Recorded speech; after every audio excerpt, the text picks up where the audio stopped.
Folks, since my last update video over a month ago, I went from 648 to 664 gear score, made huge life skill gains, over 28 guru levels obtained, I finished my HP journal, hit 7k family fame, and we got to Dracania Awakening. We got a lot to talk about today, so let's get right into it. First up is our gear. The most notable changes are obviously the Libresca helmet and the Pen Crescent ring from the Jatina daily. We finally finished it. I know. I hate doing dailies. I let you guys know many a times, but we finally muddled through it, eventually got it done. A large amount of those dailies were completed on my Ranger horsebacking around Western Guard camp, finishing that 3k kills in like 10 minutes. Because there are many days I didn't feel like playing, but I'm like, yo, let's get some progress in. Let's at least do that. And eventually it paid off. We got it done. So that was 3 AP from that. And we got a lot of DP from the Duo Libresca helmet. So how I grinded for Libresca was basically every day I do my personal 1 hour 5 minutes of grinding at Jade Forest, and that's it. And once I got to like 70 embers, I decided to start pushing further and started grinding 2 to 3 hours, and we accelerated and got it done pretty quick. Overall, that grind was pretty chill. Doing Jade Forest was pretty nice on a striker, especially Awakening where it's really low APM. Though my Succession was able to pull the same amount of trash loot with less AP, more or less. So yeah, I took the easier route there, but eventually we got it done. It was like a solid 700 plus mil an hour. We also had the dailies there, so that was another 20 Caphras. That was pretty cool. So, you know, it was worth it. It was a nice grind. It was pleasant. It definitely was a lot better than grinding 2 rows because it was a solo grind spot. But we got our flame for our Fallen God from a pre-order. We got lucky with that. But overall, that is done, and we got a huge power spike. We Caphraed our Begs 1 level to push that DP into the next bracket, and yeah, it's looking good so far. I know people tell me that I need to be evasion for striker. This is just purely for PvE grinding purposes. Once I'm ready to go like full PvP mode, then I'll make the switch eventually, but I would need a lot of Caphras in order for that to be viable in terms of the accuracy side of things. Also, I had my archer tagged for quite a few weeks. We did a lot of PvP in it. I got a montage coming up. That was nothing, no crazy 1v1s. It's just basically me sitting in the back and just pumping damage. But, you know, if anyone's in the same spot as me where your gear's kind of low, but you want to participate in RBF, yeah, that's an option. Like, I had enough AP to kill people. I just didn't have enough DP to take a hit. Archer's going to die anyway, so you might as well play an Archer and sit in the back and just shoot people, right? But, yeah, it was fun. It was fun. We did untag the Archer so we can play Awaken Dracania. We'll get to that towards the end of the video. I got a lot to talk about there. So yeah, this is my gains for my gear. Let's move on to the life skill gains that I made. All right, here we are with my beautiful Mystic, my life skilling character. Before we get started with the gains I made life skilling, I want to show you guys my sick Odraxia house. We stayed up till 3:30 in the morning on stream decorating this place, but it looks pretty nice, pretty nice. Let me just hide all the pets and the maids, but yo, check it out. It looks pretty clean in here. Not gonna lie, I am so glad I picked this floor and this wallpaper combination. And yeah, this is just where I do all of my cooking. I don't have my alchemy tool set up. I gave up on alchemy for the time being because I just didn't have enough mats at all to make use of those life skill buffs, but we made really good use of them for hunting and cooking, which has been phenomenal. So I got my storage box here and my advanced utensil here and my supreme utensil here. You know, I just set up a nice little dining table, some water fountain, my coffee set right here. You guys know I like drinking coffee on stream, and of course the bedroom.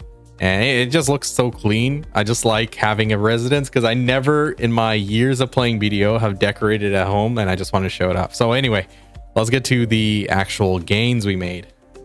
All right, as proud as I am for playing Sims on BDO, I'm more proud of the gains we made in the life skill department. We got our gathering level up by 2 levels. Not much. I don't do much gathering at all. Barely did like an hour of gathering the last month. But all of this is from hunting. Our hunting went up considerably. Like the amount of levels I gained in hunting is actually crazy. So I think we're like G17 hunting when we started, and now we're G29. So actually, I think that was 29 guru levels or something we gained. But yo, it went up a lot. And the reason I was pushing my hunting level so much, like you guys saw me just powering through rhinos, is because to just get the mastery up. And now we got a pretty decent mastery level going for hunting. If I put the hunting gear on, here we are 1500. even my cooking mastery is above 1500. So I think these are solid points for me to be at. I don't have Tet Manos accessories, but I'm definitely eyeing my next upgrades to be those. We'll see. And also, you know, maybe Pen Cook's clothes or something, but that would be huge actually. So it's definitely in the works. In terms of the other games like cooking, it went up real quick. I started doing cooking on the last week of like the hot time buff, and it went up so fast.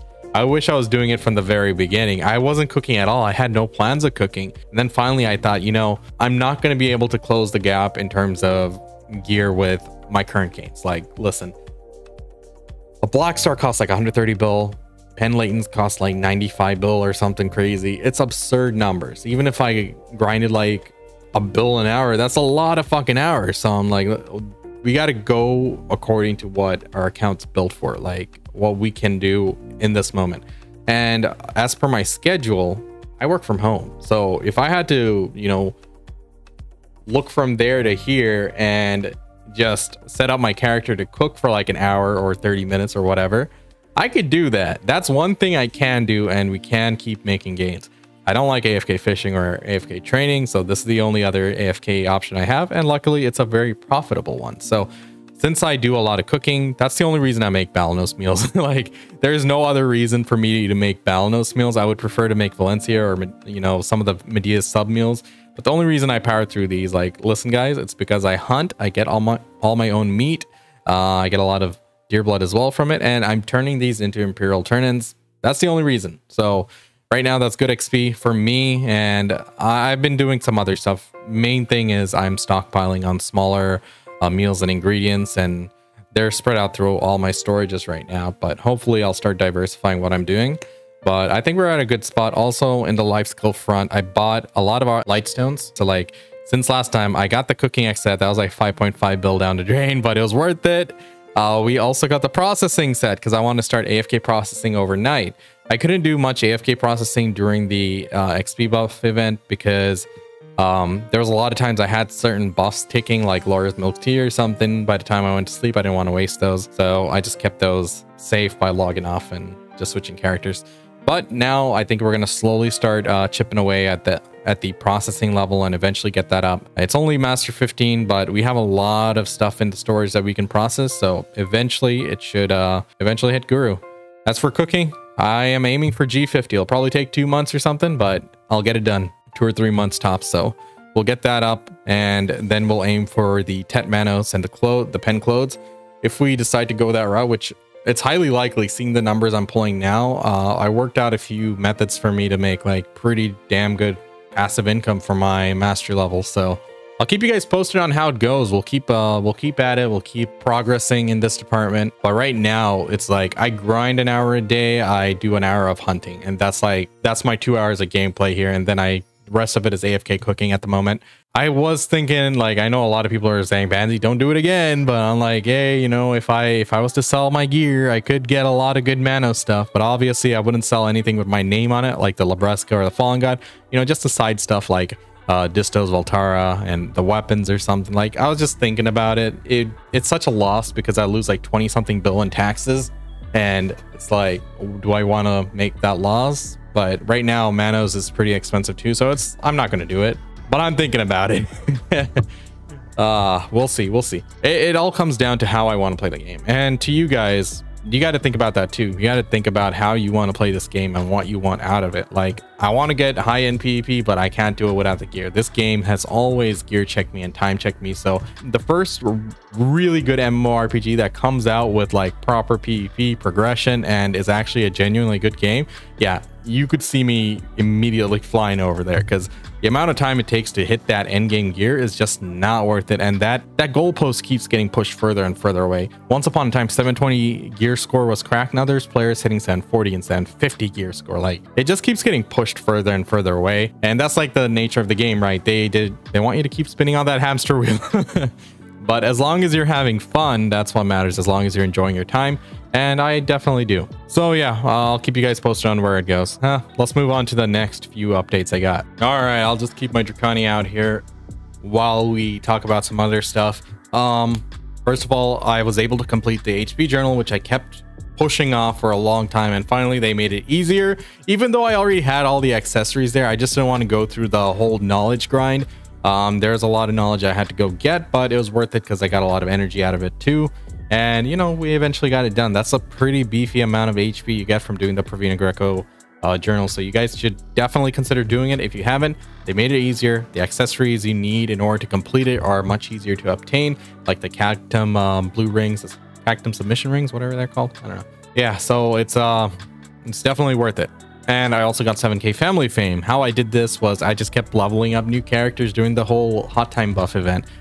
Basically getting a character to level 60 is big numbers added to the family fame, so it's mostly that. All I was doing was just power leveling characters all the way to 60 or 61. I think 60 is more than enough in terms of the numbers you gain from it. Let me see, how much was it?